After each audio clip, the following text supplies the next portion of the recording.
नमस्कार, मुद्दा देख रहे हैं आप। मैं हूं आपके साथ रेशु त्यागी। केंद्र सरकार की ओर से लाए गए अध्यादेश के खिलाफ आम आदमी पार्टी ने आर पार की लड़ाई लड़ने के लिए कमर कस ली है। दिल्ली में सरकारी अधिकारियों के ट्रांसफर पोस्टिंग के मामले को लेकर मुख्यमंत्री अरविंद केजरीवाल विपक्ष का समर्थन जुटाने में जुटे हैं। केजरीवाल अध्यादेश के मुद्दे को देश का मुद्दा बनाने में लगे हुए हैं।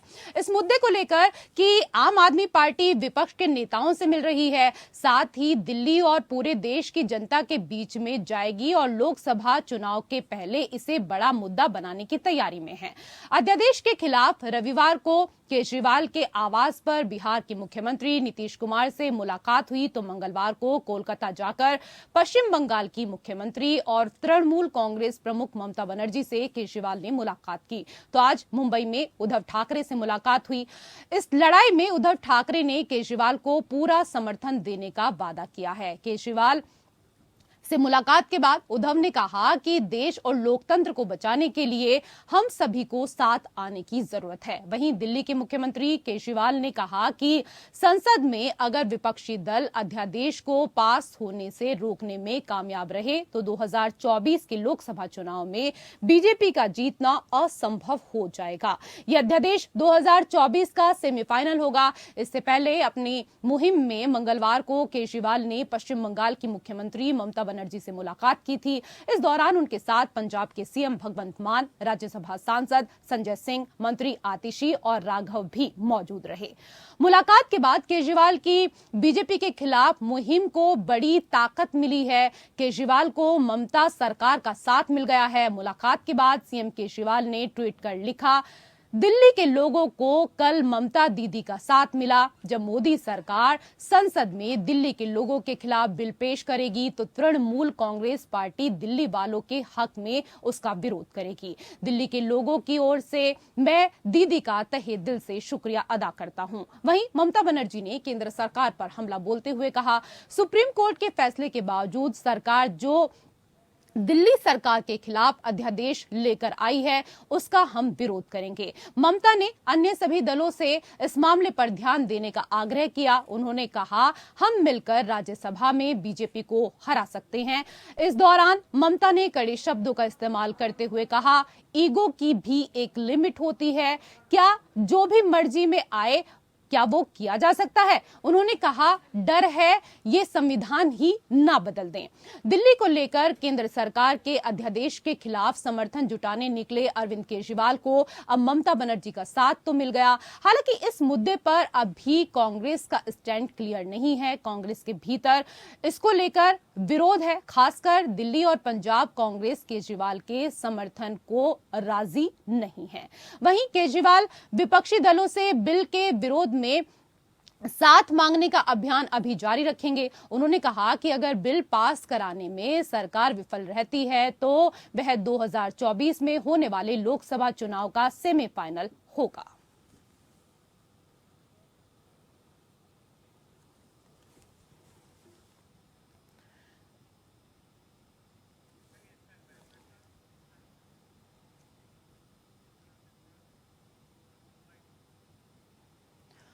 तो आप संयोजक अरविंद केजरीवाल के विपक्षी दलों के नेताओं से मिलने के बीच अध्यादेश के खिलाफ शक्ति प्रदर्शन की तैयारी में हैं। आपने 11 जून को दिल्ली के रामलीला मैदान में महा रैली करने का ऐलान किया है।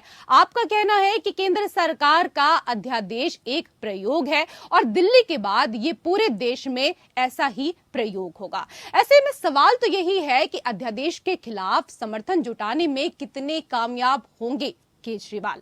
इसी को लेकर मुद्दा में करेंगे चर्चा और कई खास मेहमान पैनल में हमारे साथ जुड़ चुके हैं। सबसे पहले उनका परिचय आपके साथ कराते हैं। हमारे साथ आर.के. मिश्रा, प्रवक्ता बीजेपी जुड़ चुके हैं। बहुत बहुत स्वागत है मिश्रा जी आपका।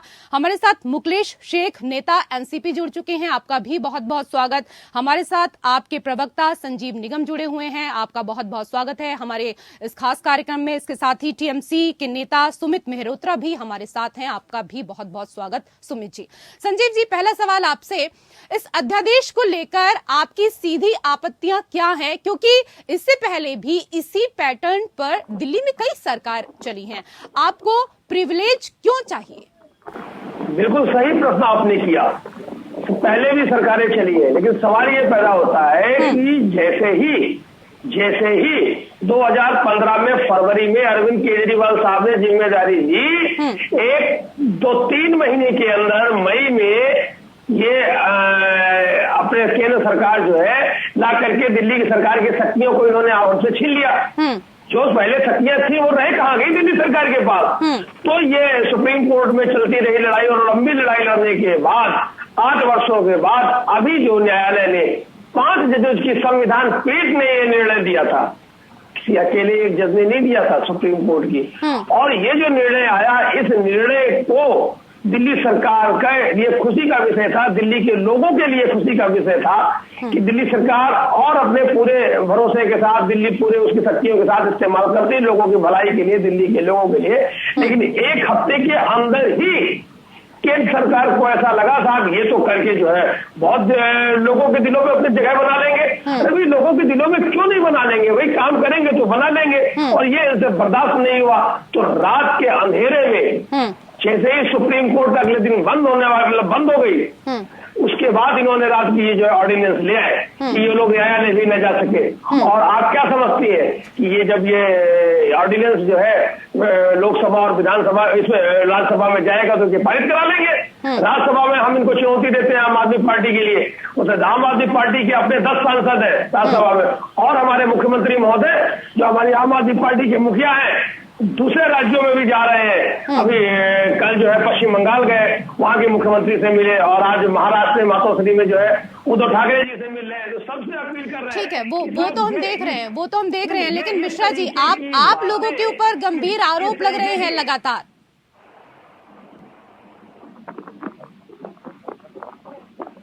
मिश्रा जी, आवाज मिल पा रही है आपको? मिल रही है। ऋषि जी हमसे पूछा आपने? जी। और इसके यहाँ पर जिस तरह से सुप्रीम कोर्ट का जब निर्णय आया, उसके बाद इन्होंने प्रेस कॉन्फ्रेंस किया था अरविंद केजरीवाल जी ने, माननीय मुख्यमंत्री जी ने। उस प्रेस कॉन्फ्रेंस को एक होता है जो कि जेंटल प्रेस कॉन्फ्रेंस होता है, एक धमकाने वाला प्रेस कॉन्फ्रेंस था। जिस तरह से उन्होंने कहा था जो कि एक हमने समाजवादी पार्टी का नेता था, विधानसभा चुनाव के अंदर में उत्तर प्रदेश में हमने देखा था जो किस तरह से उसने कहा था कि मैंने अखिलेश भैया से बात तो कर ली है और बोल दिया है 6 महीने तक किसी की ट्रांसफर पोस्टिंग नहीं होगी जब तक सबका हिसाब किताब नहीं होगा। इसी तर्ज पर इन्होंने प्रेस कॉन्फ्रेंस किया दिल्ली के अंदर में, और उसी दिन उसने उन्होंने कहा था कि जो इसमें शामिल होंगे भ्रष्टाचारी होंगे, जो काम में बाधा डालेंगे तो निश्चित तौर पर उनका नुकसान किया जाएगा। आप प्रेस कॉन्फ्रेंस करके आप क्या कहना चाहते हैं? आप क्या आपका ये शब्द होना चाहिए, मुख्यमंत्री का ये शब्द? और जब फाइनल ऑर्डर आने से पहले जिस तरह से इन्होंने सेवा सचिव आशीष मोरे को हटाया, निश्चित तौर पर कहीं न कहीं ये दिखाता है जो कि आपके मन में पहले से ही ये कुंठा भरी हुई थी। आप इस फैसले का इंतजार कर रहे थे। आप कह रहे हैं कि आपके भीतर कुंठा भरी हुई थी, लेकिन संजीव जी ये बताइए कि चुनी हुई सरकार भी तो व्यवस्था के भीतर ही काम करती है। चुने जाना क्या यह कोई सुपर नॉर्मल मेरिट है? मोदी सरकार भी चुनी हुई है, ममता सरकार भी चुनी हुई है। कौन सी ऐसी सरकार है जो बिना चुने बन गई है? अपनी कंफर्ट और कामना के हिसाब से व्यवस्था बनाने का प्रयास अराजकता लाता है। चुनी हुई सरकार को काम करने का पूरा अधिकार है कि वो किस तरीके से नियमों के मुताबिक काम करेगी। तो क्या किसी भी राज्य में उठा के देख लीजिए, जब नई सरकार बनती है तो वहां के जो अधिकारी होते हैं उनका अपने अनुसार वो इधर से उधर करती रहती है, और सरकार का विवेकाधिकार होता है। बहुत सारे अफसर होते हैं, सरकार इनको प्रायोरिटी में समझती है, इनको करती, ये सभी जगह बेसिक रूल है, हम कोई नई बात नहीं कर रहे हैं। तो सरकार ने जो दिल्ली की सरकार है उसी नियम का इस्तेमाल करते हुए सरकार को लगा कि भाई फला व्यक्ति को यहाँ जिम्मेदारी दी जानी चाहिए, फला व्यक्ति को यहाँ जिम्मेदारी, तो इसमें कोई गैर संवैधानिक कार्य नहीं किया अरविंद केजरीवाल जी ने। और इसका ऐसा करने के लिए उनको जो है न्यायालय ने जो है उनको आदेशित किया था कि आप ऐसा कर सकते हैं, तो उस नियम के मुताबिक वो कर रहे थे। लेकिन आपको क्या चाहिए? दिल्ली सरकार में चुनी हुई आपको अपने नुमाइंदे बैठाने हैं और इस तरीके से बैठाने हैं, क्योंकि सिस्टम ऐसा है। ठीक है, मतलब आपका कहना है कि बीजेपी अपने नुमाइंदे बिठाना चाहती है, इस वजह से ये सारी चीजें कर रही है। ठीक है सुमित जी, केजरीवाल जी का सीएम स्टेटस वैसा नहीं है जैसा ममता का है या अन्य राज्य में मुख्यमंत्री हैं। आप उन्हें समर्थन देकर अपने कतार में खड़ा करना चाहते हैं या बीजेपी का विरोधी आपका साथी वाली नीति के तहत यह समर्थन दे रहे हैं?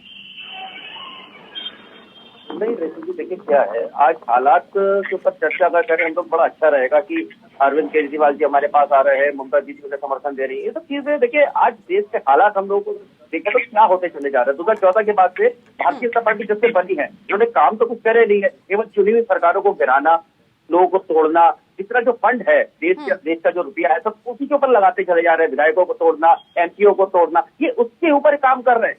चाहे आप कहीं पे देख लीजिए, दिल्ली में देख लीजिए, बंगाल में देख लीजिए, महाराष्ट्र में देख लीजिए, बिहार में देख लीजिए, इनके पास काम करने के लिए कुछ नहीं है और फिर आरोप लगाते हैं। पर अगर आज देश के हालात ऐसे बनते चले जा रहे हैं, अरविंद केजरीवाल जी कह रहे हैं हम सब लोगों को एक होकर के काम करना पड़ेगा, जो अध्यादेश ला करके आ रहे हैं, चुनी हुई सरकारों को काम नहीं करने दे रहे हैं, तो क्या है तानाशाह। इस तानाशाह के खिलाफ हम सब लोगों को एक होकर के लड़ना पड़ेगा, चाहे कोई भी। ठीक है, बीजेपी को आप कह रहे हैं कि तानाशाही रवैया जो है वो बीजेपी अपना रही है, लेकिन मुकेश जी कम संभावना है कि कांग्रेस इस मामले में केजरीवाल का साथ देगी।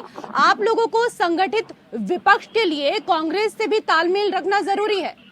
देखिए ऋषि जी, मैं एनसीपी का कार्यकर्ता हूँ, हमारे आदरणीय शरद पवार साहब हमारे नेता है, और ये लड़ाई जो है केजरीवाल साहब के साथ हम सब मिलकर, ये संविधान की लड़ाई है, ये ना कोई नीच उछलने की लड़ाई नहीं है।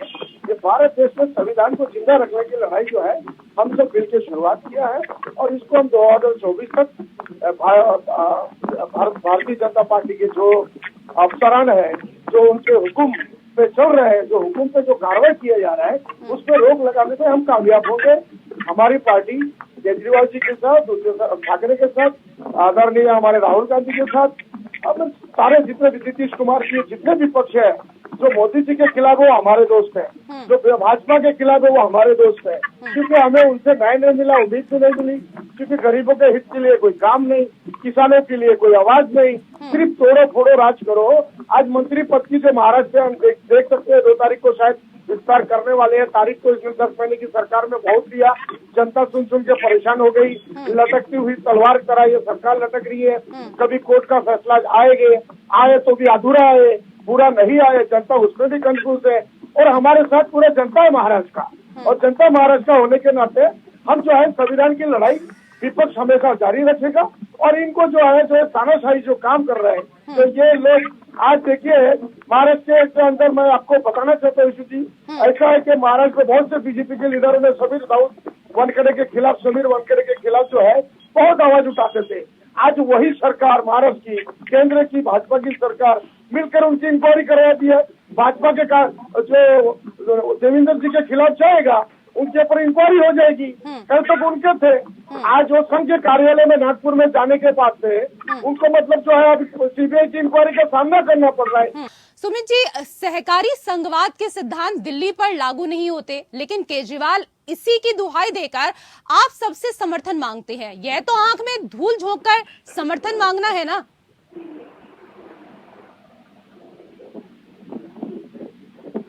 सुमित जी, आवाज मिल पा रही है?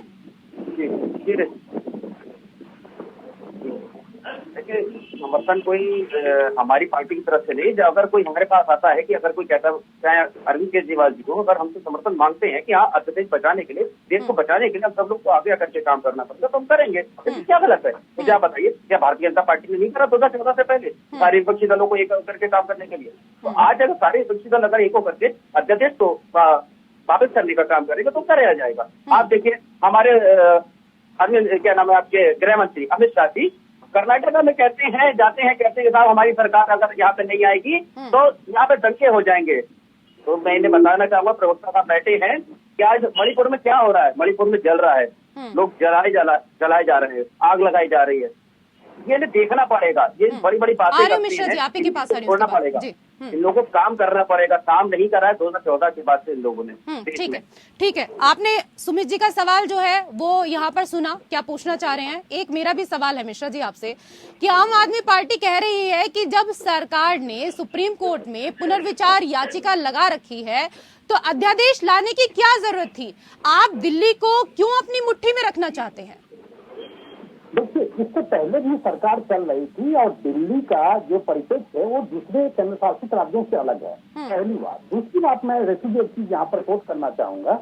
जिस तरह से सेवा सचिव को हटाया गया, कहीं पे भी इसका अनुपालन नहीं किया गया नियमों का।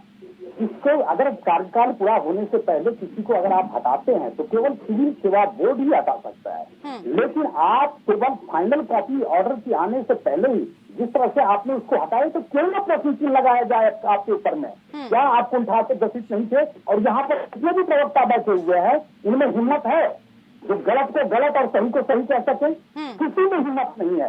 आज सब केजरीवाल जी आप इनके पास पहुंच गए और उसके बाद जाकर के हाँ समर्थन देंगे, समर्थन नहीं। क्यों? क्योंकि विरोध करना है, इसीलिए हमने समर्थन देना है। ये नहीं कहना है कि आपने क्या उन नियमों का अनुपालन किया, किसी में हिम्मत नहीं है। मैं आपसे पहले भी तो करके कहता हूँ। और इस तरह की बातें जब होती है, देखिए संविधान बचाना, संविधान बचाना, संविधान को कौन नष्ट कर रहा है?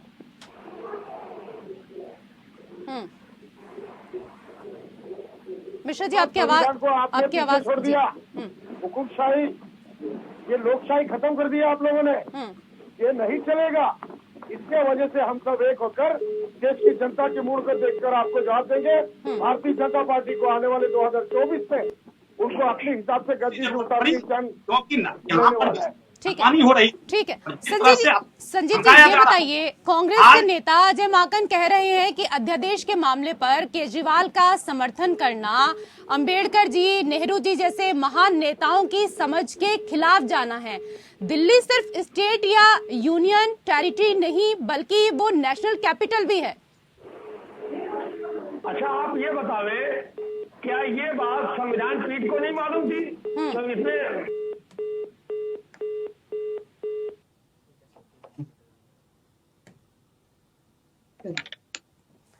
निगम जी, आपकी आवाज नहीं आ पा रही है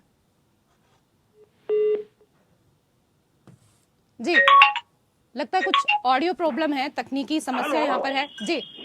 हेलो जी निगम जी सुन पा रहे हैं आप? हाँ, मैं ये कह रहा था, क्या ये बात संविधान पीठ की को नहीं मालूम है? उच्चतम न्यायालय की 5 जज की जो संविधान पीठ जिसने निर्णय दिया था उसे जानकारी नहीं है? दिल्ली दिल्ली देश की राजधानी है, राष्ट्रीय राजधानी है, वहां पर भी विद्वान लोग बैठे थे, सब जानते समझते हुए, जान समझ करके 8 साल की लंबी जद्दोजहद के बाद वो फैसला दिया गया था।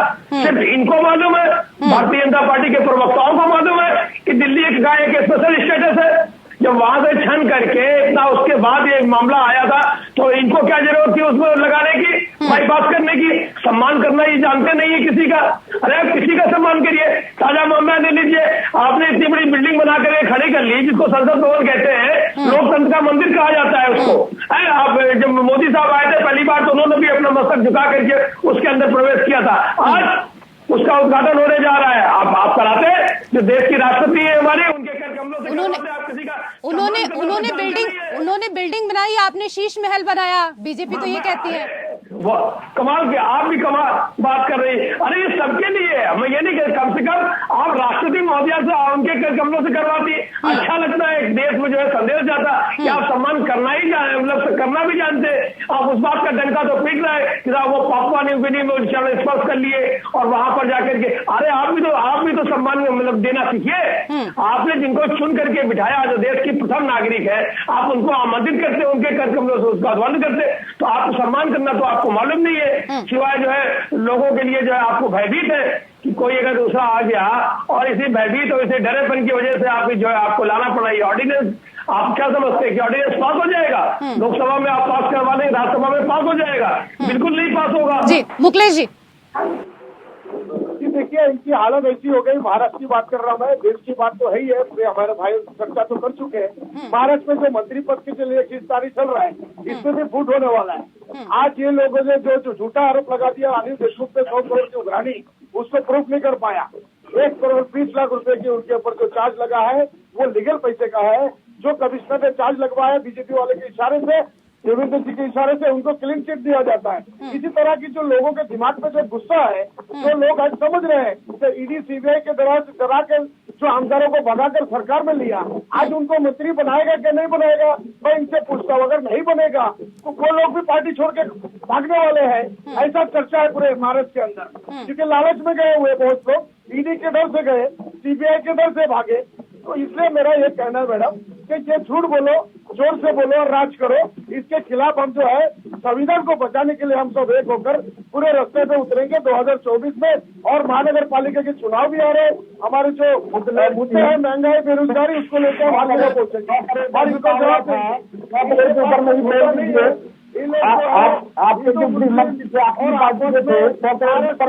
चलिए, समय का अभाव है। मिश्रा जी कुछ कहना चाह रहे हैं जी?